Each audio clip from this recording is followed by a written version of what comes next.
এডাপেল ব্রণের চিকিৎসায় বাহিক ব্যবহারের জন্য নির্দেশিত। আপনার কি ব্রণের সমস্যা হয়েছে? তাহলে এই ক্রিমটি আপনার জন্য। তবে ব্যবহারের নিয়ম না জানলে মহা বিপদ।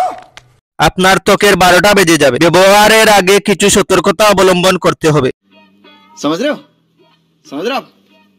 নিয়ম কারণ না মেনে ব্যবহার করলে আপনার ত্বকের বিরাট সমস্যা হবে। আজকে আমরা জেনে নেব এডাপেল ব্যবহারের সঠিক নিয়ম। এডাপেল ক্রিমে আছে এডাপালিন 0.1%। এডাপেল ক্রিম লাগানোর আগে আক্রান্ত স্থান পরিষ্কার ও শুষ্ক করে নেবেন। তারপর আক্রান্ত স্থানে হালকা করে লাগাবেন। সতর্কতা, ত্বকে কাটা, ঘর্ষণজনিত ক্ষত, একজিমা থাকলে বা ত্বক সূর্যের আলোতে পুরা থাকলে এডাপেল লাগাবেন না। এডাপেল ক্রিমটি গর্ভাবস্থা ও স্তন্যদানকালে ব্যবহার করা যাবে না। 12 বছরের কম বয়সী শিশুরা ব্যবহার করবেন না। পার্শ্ব প্রতিক্রিয়া, চিকিৎসার প্রথম মাসে ত্বক লাল হয়ে যাওয়া, ত্বকে ক্ষয়, শুষ্কতা, চুলকানি, ত্বকে জ্বালা পোড়ার অনুভূতি ইত্যাদি হতে পারে। তবে কিছুদিনের মধ্যেই সাধারণত সমস্যাগুলো কেটে যাবে। বন্ধুরা, এখন পর্যন্ত যারা আমার চ্যানেলটিকে সাবস্ক্রাইব করেননি তারা সাবস্ক্রাইব করুন এবং যে কোনো ওষুধ সম্পর্কে তথ্য পেতে কমেন্ট করুন।